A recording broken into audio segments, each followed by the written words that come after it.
खुशी recording studio बलुआ। पाया पे साया रहे झूला और गनी पर बुझे छे दुखावा नहीं दया करे जनी पर। बाप रे बाप। पाया पे साया रहे झूला और गनी पर बुझे छे दुखावा नहीं दया करे जनी पर। जाके हम केतनो कहलिए के सखी भागू भागू नहीं उठा। लोलो पोछा लगे सैया जी के सुगा, लोलो पोछा लगे सैया जी के सुगा, तलुगा में से दागुन छूटे।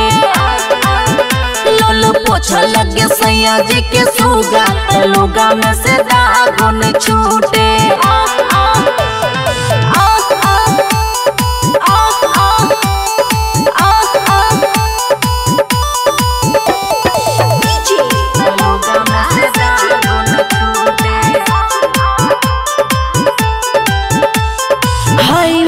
जोर कमजोर भेल जब से 2 दिन से दूधवा नहीं पील कहे तब से।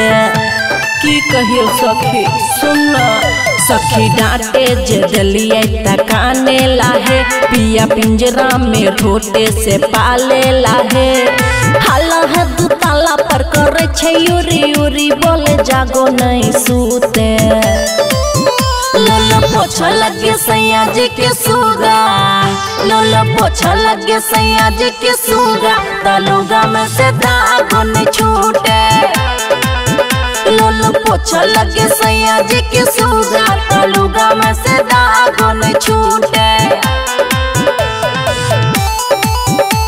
तलुगा में से दागुन छूटे।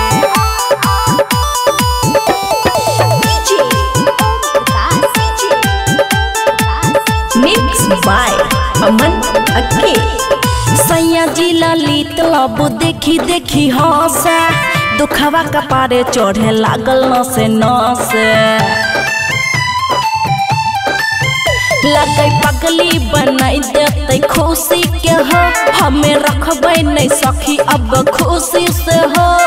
रही गेले कपड़ा है भीजल भतार मुहला जो नहीं सूखे।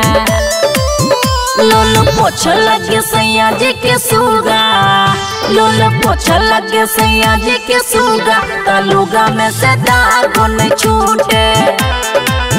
लोलो पोछा लगे सैया जी के सुगा, तलुगा में से दागुन छूटे।